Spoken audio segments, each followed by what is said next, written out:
Во-первых, масочный режим снято. Нет, Не знаю, нет, это если нет. вчерашнего, с позавчерашнего дня Нет, принято. А кто вам сказал, так- что вы где прочитали об этом?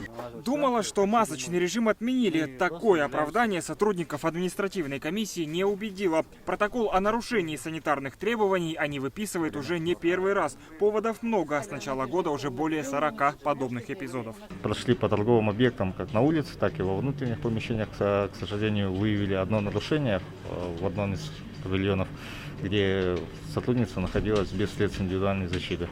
И был составлен административный протокол по статье 3.8 Кодекса Республики Якутия об административных правонарушениях. Но есть и светлая сторона. На одного нарушителя приходится с десяток добросовестных продавцов. В этом овощном ларьке и медицинские маски на месте, и журнал дезинфекции заполнен как надо. Ну, по крайней мере, тут все есть. Профилактические рейды по торговым точкам на предмет соблюдения антиковидных требований проводятся ежедневно. На фоне ухудшения эпидобстановки внеплановые проверки стали проводиться чаще. Под пристальным вниманием сотрудников административной комиссии и пассажирские автобусы усилить меры контроля за санитарным состоянием общественного транспорта – это прямое поручение главы городского округа. Водители должны не только соблюдать масочный режим, но и проводить влажную уборку в салоне хотя бы раз в день. Желательно, конечно, чаще, но здесь нет строгих правил. Зато есть последствия. За полное пренебрежение требованиями могут даже снять с маршрута.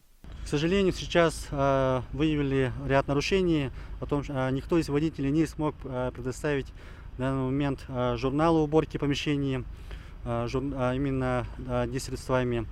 У многих нет в запасе масок, перчаток. А этот шофер вовсе не пожелал разговаривать и предпочел уехать, видимо, подальше от проблем и своих пассажиров. Специалисты напоминают, за многократное нарушение санитарных требований администрация города вправе расторгнуть договор с недобросовестным предпринимателем. Вирус еще не побежден и расслабляться пока рано, поэтому строгий масочный режим – это обязательное условие в общественных местах. Евгений Заборовский, Александр Князев. Вести. Якутск.